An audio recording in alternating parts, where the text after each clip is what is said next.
Та өөрөөр сэтгэдэг хүүхдээ бусад шиг болгох гэж хичээх хэрэггүй.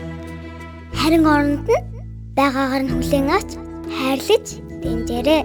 Бидний дэргэдэх гайхамшиг нэвтрүүлэг.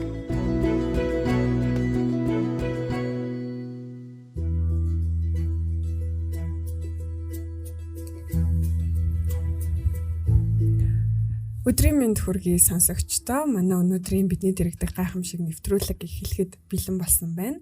Өнөөдөр бид нар нэгэн тусгай зочин хүлээн авч студидтэй ярилцах гэж байна. Тэрээр Монголын аутизмын холбооны урилгаар Монгол улсад хүрэлцэн ирсэн Fulbright хөтөлбөрийн мэрэгжилтэн Ohio мужийн их сургуулийн доктор профессор Мизу гэдэг хүн байгаа.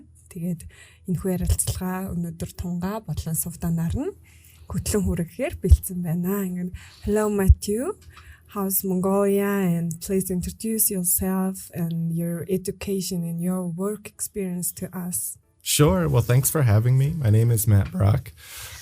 My current job is at Ohio State University, but I got my start in special education as a teacher. So I've been a teacher in regular schools, in special classrooms also that both include children who are on the autism spectrum. Currently, I'm a researcher, and most of my work focuses on inclusion and practical strategies for supporting the inclusion of children, not only with autism, but also with other disabilities as well. And much of my work focuses on peers. So how can we work with students who do not have disabilities to actually support and learn alongside students with autism? Mm-hmm. Okay, so how long have you been in Mongolia now? And what have you been doing like during this time? Can you talk about that a little bit? Sure. So I've been here for about 5 weeks. I leave very soon, so my time's wrapping up, which is a little bit sad.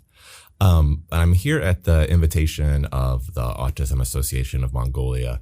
And I should say that they have a plan that's much larger than just me only, right? So they kind of have a vision for supporting public schools to have better resources to include students with autism.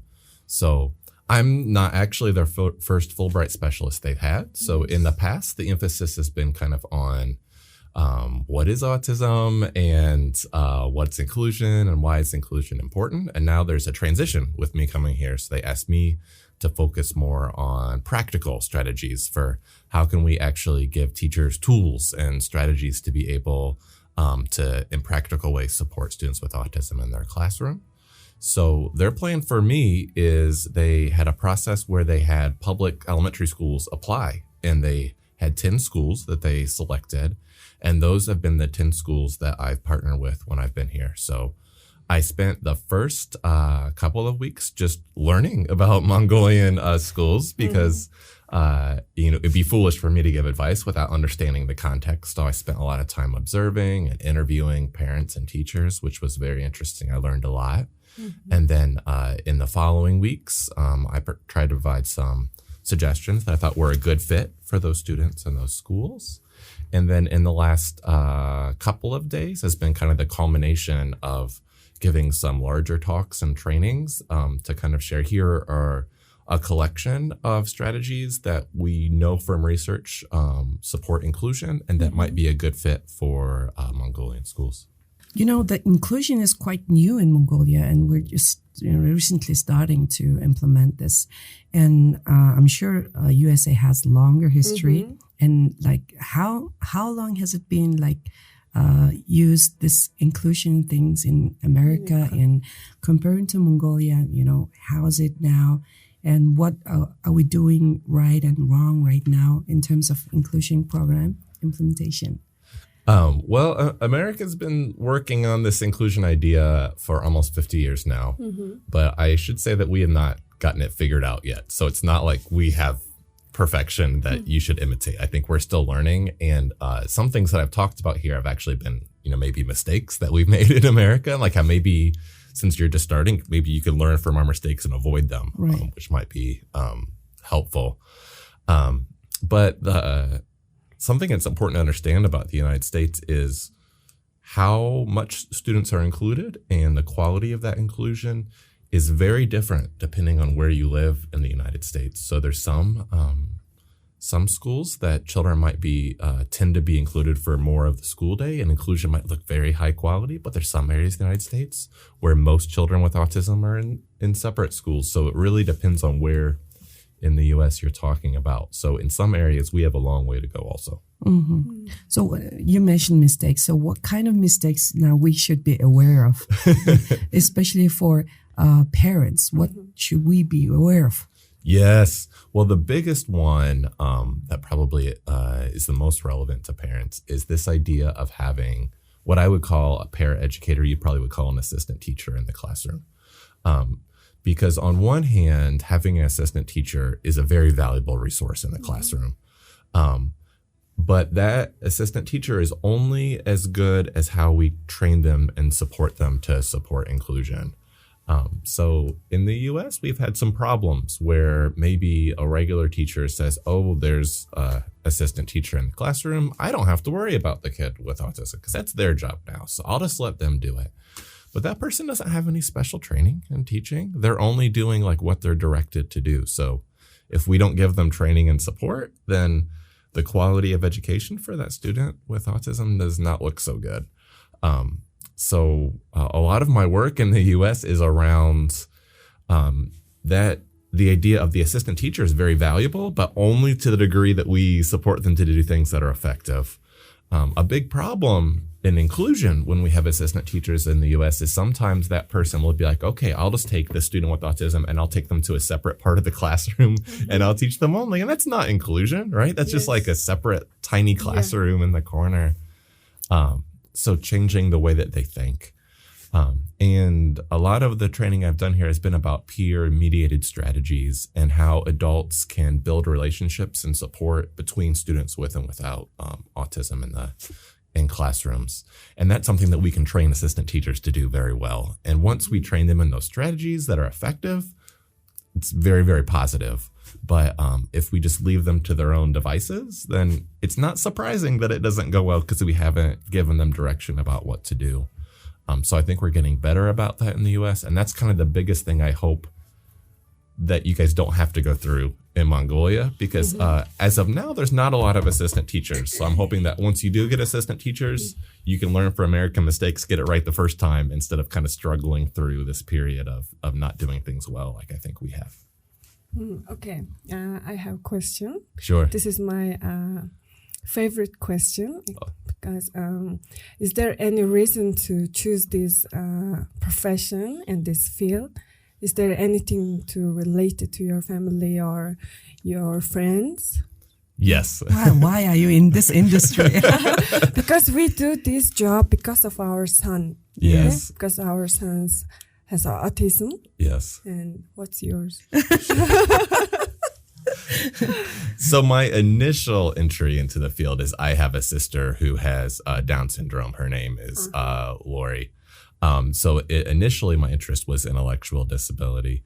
But when I was young, maybe high school, college age, I did a lot of volunteering in community organizations or working at summer camps that included children with all kinds of disabilities. So I became increasingly interested both in intellectual disability and autism and students with even more complex disabilities. And when I went to university, I actually didn't plan to be a special education teacher, but the more I worked at those summer camps or those volunteer experiences, I realized like if this is what I'm choosing to do for fun, which is like, interact and support people with disabilities, then that's probably what I should choose for my profession also. If it's okay, I would like to ask a personal question, because since you mentioned you have a sister with Down syndrome, and I was just wondering, what is it like to be raised with a sister with intellectual disability? Because it's quite interesting for us. We have other kids too. Yeah. So what is it like for you to have a sister like? Yeah, sometimes people ask me that. It's a hard question to answer because to me, that's the only experience that I have, right? So it's normal to me. So I would say for me, it was very positive. It was interesting going through school, and really my interest in inclusion was really around her. And seeing that the teachers that she had, tried hard and cared about her, but from my perspective, it could be a lot better. And that was kind of my first experience with like, maybe there's an opportunity to make a difference, because we talk about inclusion and the promise of inclusion in a very kind of lofty way. And then the reality often doesn't match the ideals that we're talking about. So that is the exact situation Yeah. right now. It's on the paper, but it's not working so well. yeah. And I would say that we have the same struggle in the U.S. Maybe we're at different places on that journey, but neither of us are to what's on the paper that we want to achieve. So probably seeing her go through school is my first experience and kind of seeing that discrepancy between what I wanted for her and what she was actually getting. But we have a close relationship now. We talk and see each other regularly. She is really into fitness now. She's actually in better shape than I am. So. That's cool. Sometimes we'll go for walks or play sports together. Yeah. Wow. I see. Okay, so back to inclusion. Sure. It's a little bit debated. So a lot of questions parents have. They ask oftentimes from us especially, should we like select a public and regular school or special school? It's a hard question hard decision for them to make. So if someone asks you that, what answer do you give?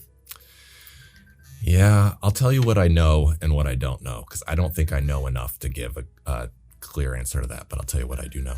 And I'll talk a little bit about differences between the U.S. and Mongolia. So you have less choices than parents do in the U.S. So it seems that here the choice is really special school or full inclusion, and there's not really anything in between. Yes. And if you looked at a graph of, where children are placed in the United States, most children in the United States are not at one of those two extremes. Most of them are at a regular school, and they're splitting their time between a regular classroom and a separate classroom. So somewhere along the middle, and they could be anywhere along the middle. So maybe they spend 90% of time in a regular classroom, and maybe they pull out to work on like speech therapy or something that would make sense for individual goals. Or maybe it's a different balance where they only spend a small amount in the regular class and most of their time separate. So it's actually it's very different for me to think about the kind of this That's extreme right. choice. That's right. The other thing that was surprising to me is it seems that now if you choose a regular school, there's not someone who's trained in special education in that regular school. And there's not like specialists like a speech language pathologist or occupational therapist in the regular school. So that makes it a much harder decision. Because if you asked me in the US, I would really advocate for the inclusive setting. But I think that here it's a tougher decision, and families have to make some tough decisions about balancing. Like if I want access to a special education teacher, I want access to those, someone who's an expert in speech or communication, then it's hard to give those things up by going to the special school. And at the same time, it's hard for me to think about giving up, any access to inclusion, because without inclusion, there's no opportunity to like naturally learn social skills, communication. We're missing opportunities for students without disabilities to learn about students who are neurodivergent and kind of appreciate that diversity. So I think it's very hard, and it's a decision that I haven't thought about before coming here, because there's such big differences right now. Whereas in the US, parents don't have to choose one or the other. They can choose like a combination that and it's really more about what the balance of that combination is, about what percentage of the day do I want to spend in a regular classroom, not all or nothing, which I think is hard. So I hope in the future there's more options so parents aren't forced to make those decisions. Because honestly, if I had a student who is on the spectrum, it would be very difficult to choose one or the other. Yeah, that's the hope we have. Yeah, of course. For now, there's no combination available. So in the future, I'm sure we will go to that direction. Right? Okay. Okay. You've been worked at the total of 10 schools in here. That's right. And did you find anything surprising thing or unusual thing while you were working there? Yeah. From an American perspective, I found several things very surprising. And it's actually been fun because I video chat with my children and I share, things that I've seen at the school with them. And sometimes they're so different. They're like, really, Dad? Are you joking? Is that actually true? So I can think of 3 things that have been the most surprising. The one is the emphasis on writing in cursive and writing very neatly and writing very small in these tiny little squares, right? And I think about my own classes and my own students that have been on the autism spectrum. And I'm like, we don't require them to write very much at all when it's very challenging for them. We look at other ways that they can be able to express and show us what they know. And I just think how difficult it is, for someone who's neurodivergent and has, visual coordination challenges to be able to write in these tiny squares. I took a picture of, one of the students' handwriting that was like perfect in those little tiny things. I showed it to my children and they said, a child didn't write that. That's not possible, right? So it's like they can't even imagine the emphasis on that perfect penmanship. The other thing that was very surprising to me is physical education class. Okay. So I don't know if this was your experience when you went to physical education class, but when I went in, it's the emphasis is on, doing what you're told and kind of on compliance and following orders, right? Like Same. Okay. We so had same. almost seems like a tiny military. Oh yeah. Exactly. That's what it looks like to me. Soviet Union. Yeah. I've never seen anything like that before in my life. Oh, wow. So it was very, it's entertaining to me because I thought, what am I watching? Because it almost was like a TV show or something that we're gonna make a joke by making the children be little soldiers. I've never seen that. If you would watch a PE class in the US, like the kids are just gonna play games, and we're gonna teach them to play different games that are related to fitness. So maybe you might see them play, basketball and maybe do a little stretching and learn some new sports like, badminton or pickleball, but nothing like here at all. So PE teacher doesn't give any directions at all? They do give directions. It's just not the same. You're never gonna confuse it with military, right? So it's just like, all right, everybody line up. I'm gonna tell you a little bit about the rules of basketball, and then we're gonna go play, right? Oh, I see. Whereas here, I was shocked when all the kids line up, boys, girls, shortest to tallest. What is happening, right? And then they all count off 1, 2, 3, 1, 2, 3, 1, 2, 3, and they get in little lines. I go, they're splitting up into teams, and they're gonna nope. They line back up again, and then 1, 2, 3, 1, 2, they do it again, right? So it took me probably 10 minutes to understand that the emphasis was not on an activity; it was just on following the commands and doing what they were asked to do. So very different than anything I've ever seen before.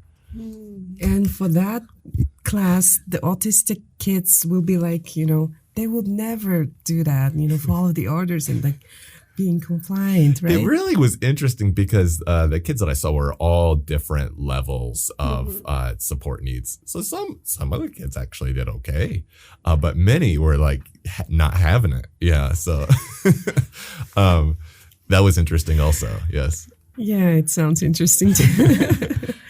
Okay, so what was the third thing that was surprising?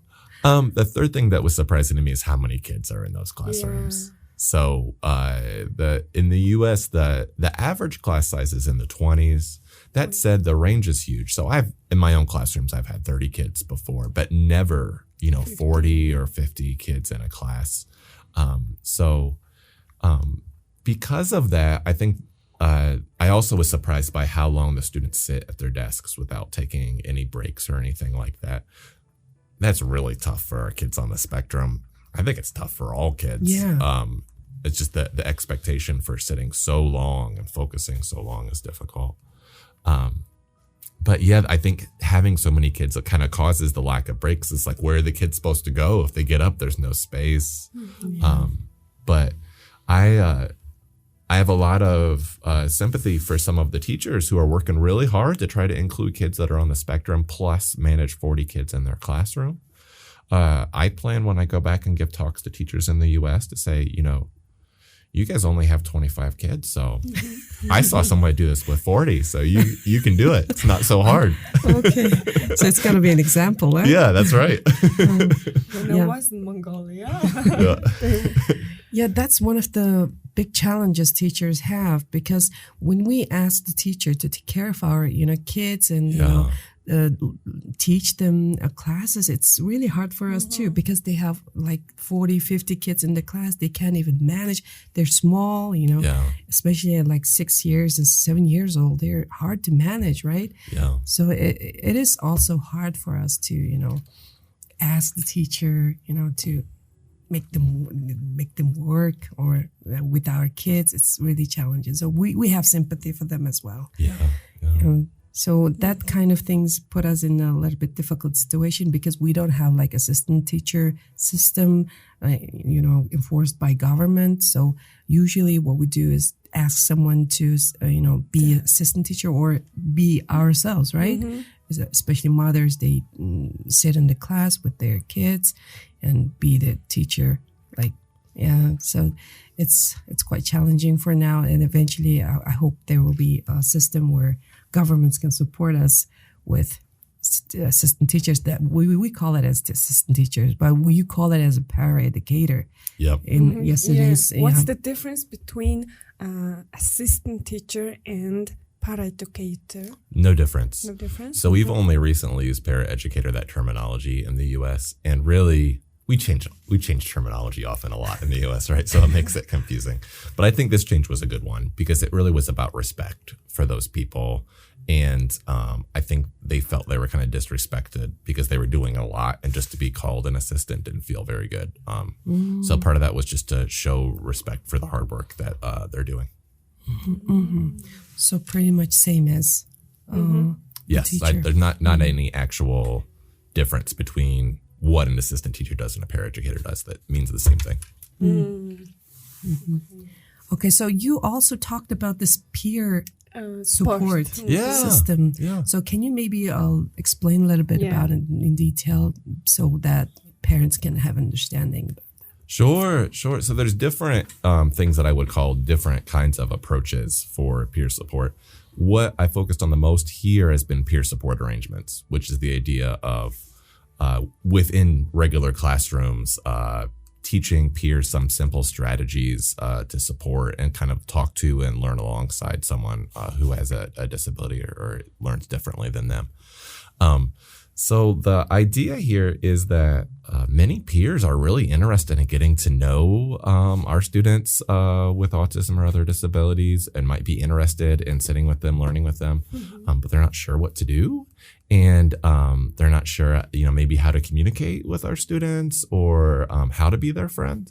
But given the opportunity, they really step up, right? So it's really about giving an invitation to a few students in the class of like who might be interested in sitting with a student, getting to know them, learning with them. Some people are worried that there won't be volunteers, but we always find volunteers. It's not so difficult usually. And then an adult in the classroom, just giving them some simple strategies and thinking, thoughtfully, because every student on the spectrum is very different, right? So thinking thoughtfully about what are we expecting of this student and what are some natural ways that peers can provide the support. So I'll just give some examples, be different for different kids. But in some cases, it's very simple. Like if you're expected to all do your own work, then the peer might stop and check in with the student with autism. Hey, let's check our answers and see if we have the same answers, and we can figure out if one of us got something wrong, what we're missing.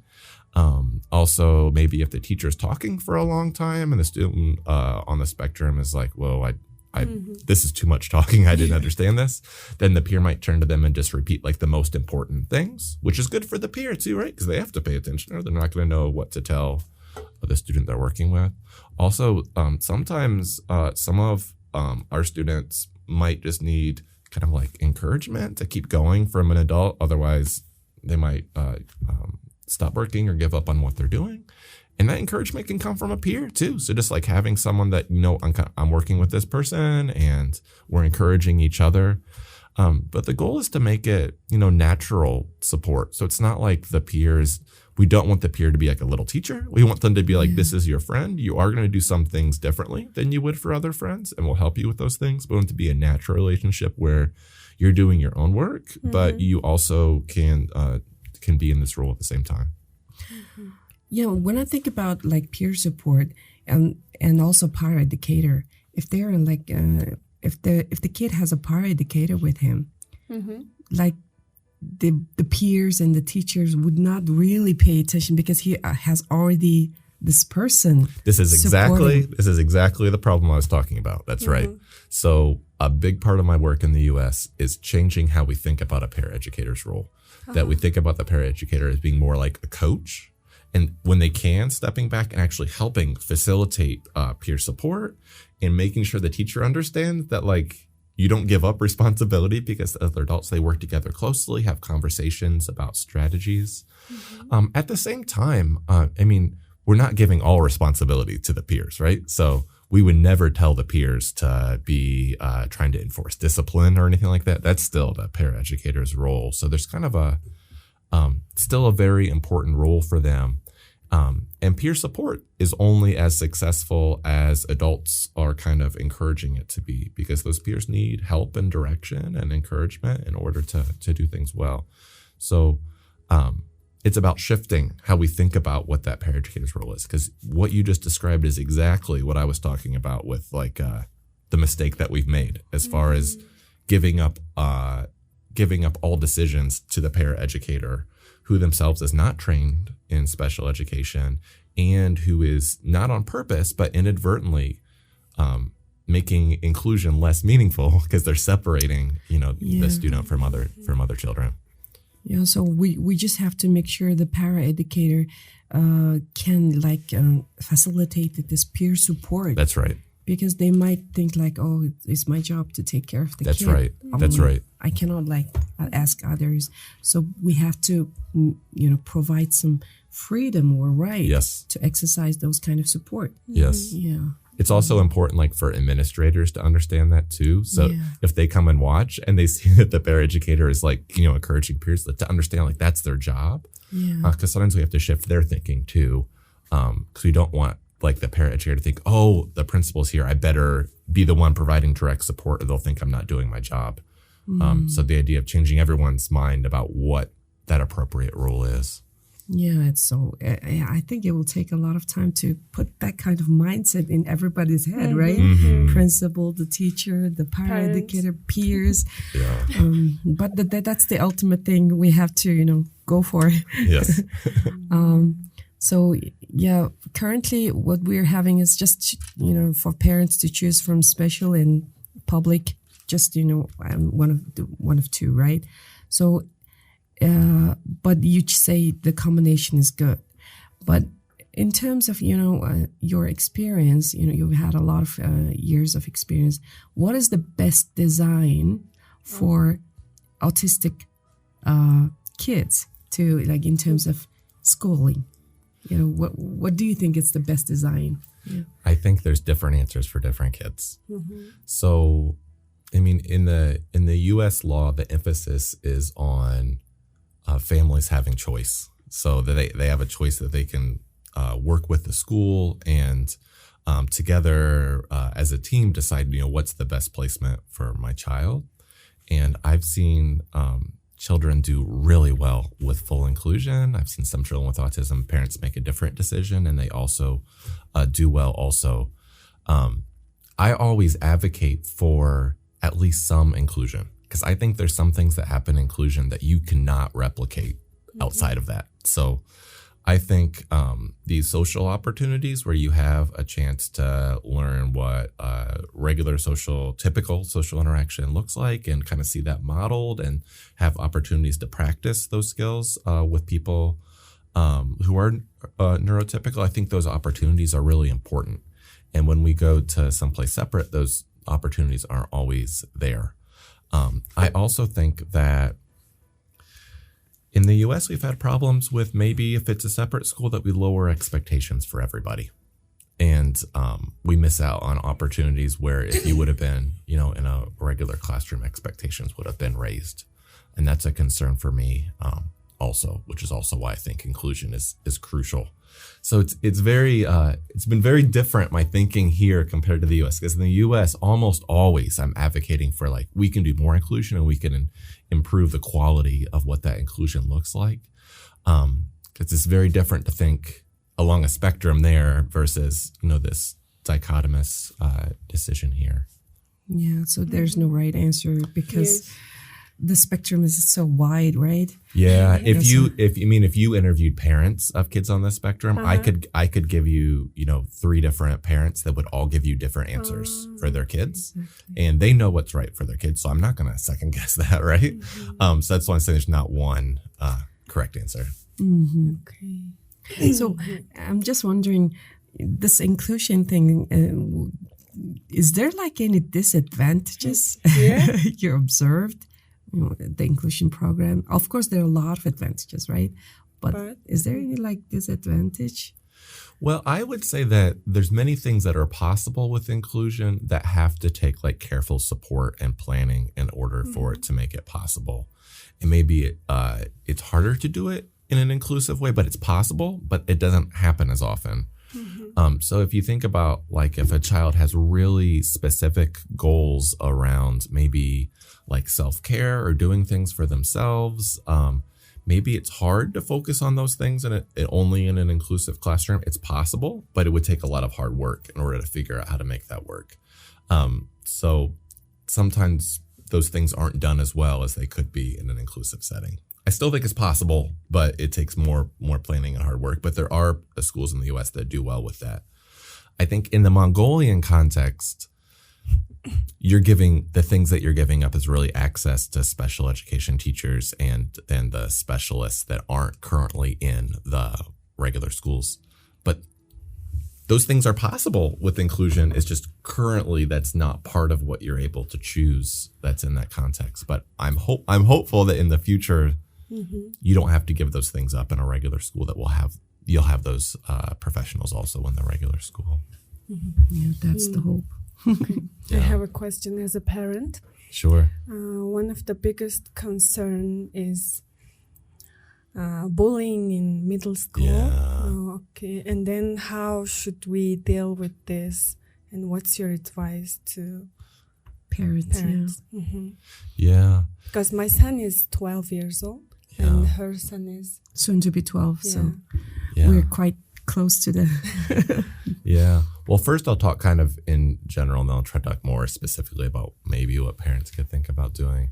But one of the reasons why I try to emphasize peer-related interventions very early is if you build a classroom in a school where that child is accepted and supported and people know them well, then that's much less likely to happen. Because even if a child is getting bullied, there's somebody that's their friend that says stands up for them. But it's much easier if you started, before middle school and kind of build up those relationships. Sometimes there's problems in the U.S. that even if you build those relationships, some schools do a bad job of keeping the student on the spectrum in the same peer group when they switch to middle school. So maybe they go to a different middle school, and that's a problem. I don't know if that happens here or not, if they follow the rest of their class or their peer group changes. Usually they stick with the same class, same peers. Yeah. That's good.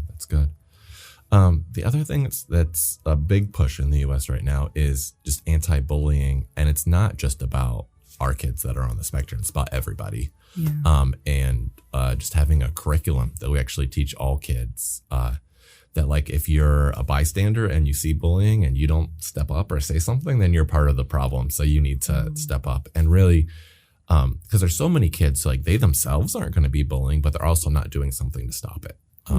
So kind of changing those kids' minds about you're not just going to stand on the sidelines or take pictures with your phone. You need to step up and help somebody out, because that could be you that's being bullied. So I think those anti-bullying curricula are important. That's not in all schools here, but I know that some schools are talking about that idea of school-wide anti-bullying. I think that's very good, because it's not just about our kids. It's about other kids who are vulnerable. Maybe they do or don't have disabilities. Maybe they're different in some other way. But that's a challenge. It's really tough as an individual parent to think what to do, because it's really, you can talk to your own child about what to do in that situation. I think a hard thing for some of our students on the spectrum is they don't always know when they're being bullied. Yeah. So for my own students, sometimes I would actually teach them, like, in this situation, that person's being unkind to you, and that's what that looks like. And this is how you can get yourself out of that situation and find an adult right in that moment. Because sometimes they're not picking up on what's happening in that interaction until it's too late and it gets nasty. And other kids would be like, oh, this is no good. I'm going to get out of here. So kind of teaching our kids to recognize those situations and get themselves out faster. Also kind of teaching them, like, these kids in your class are your friends. So if you have a problem with a kid, go to this kid or go to this adult, because you know you can trust those people. And so they understand that. But it's hard. Yeah. Yeah, I have the same situation because my twin boys are now, they're in a separate class.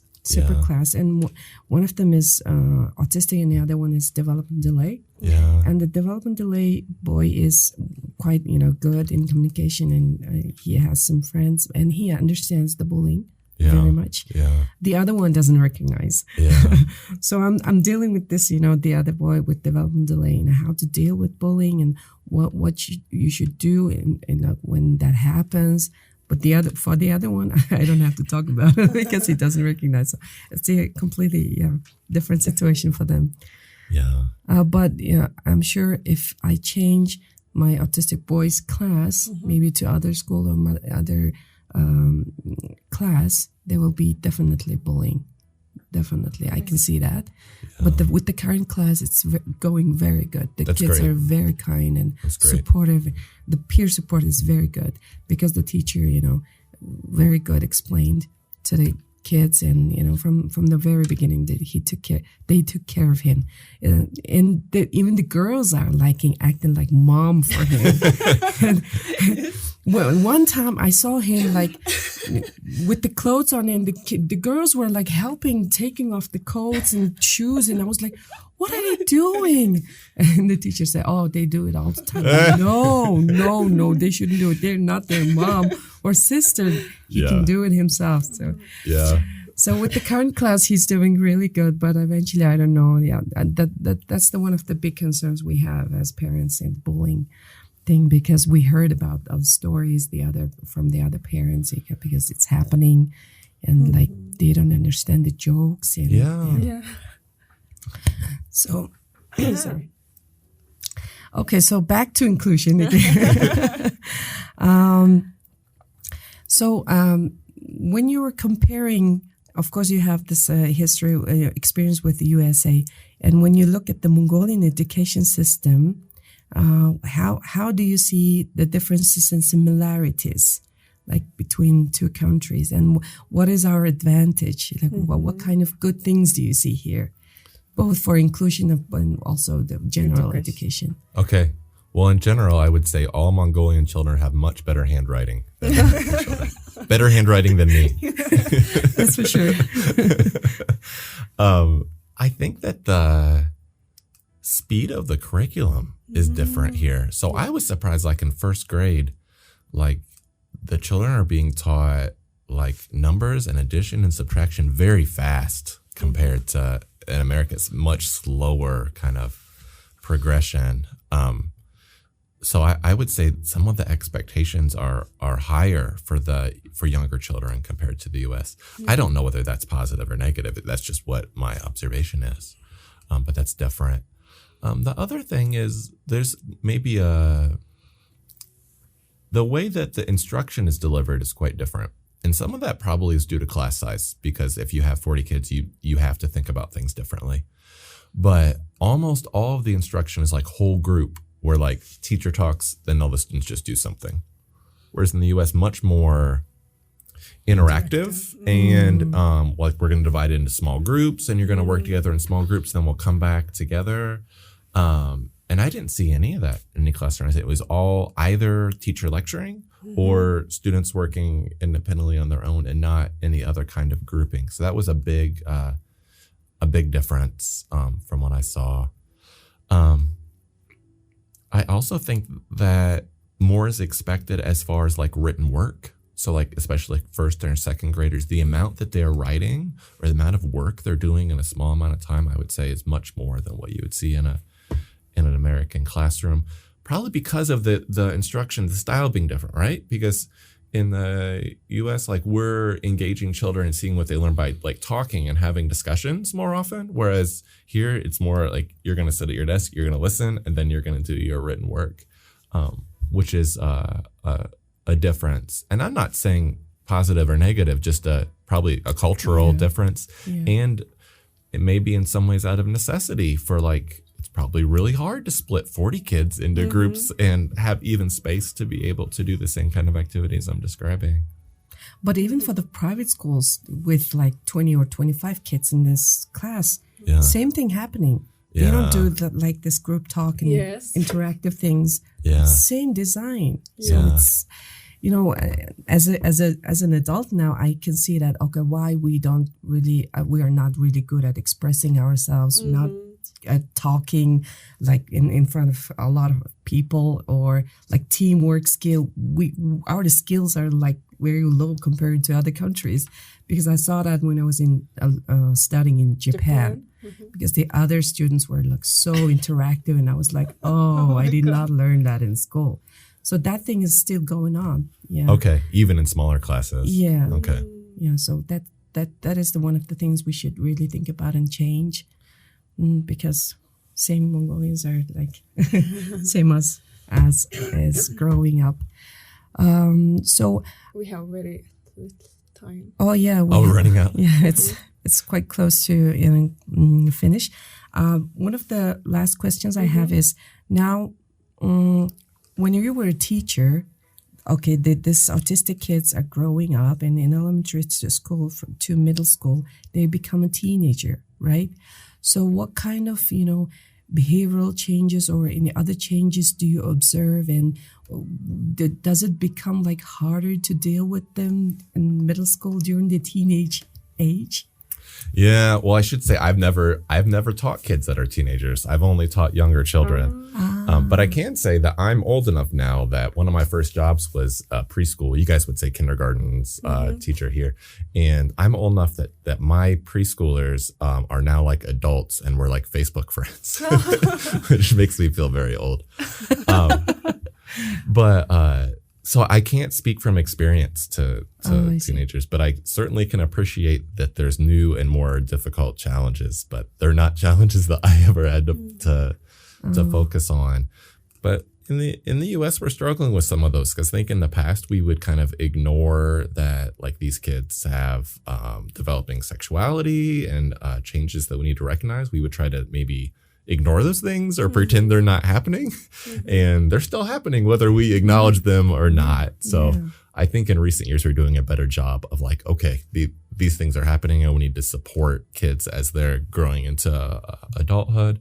There's also a much bigger emphasis on transition planning for even starting when kids are very young, and kind of thinking about what are our dreams for them when they leave school, and how can we make sure that we're putting them on a path in order to be able to get there. Because in the past we have kids that would like graduate high school. It's like, now what? And thinking ahead has been very, very important. And the area of transition planning has been really critical. Yeah, even as parents, and we think about about the future, what we should do with the kids, what kind of profession he or she should choose, right?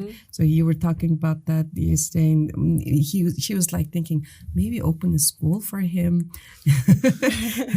maybe provide him opportunity to have a profession for his own, because for now our universities or colleges are not equipped to deal with autistic kids.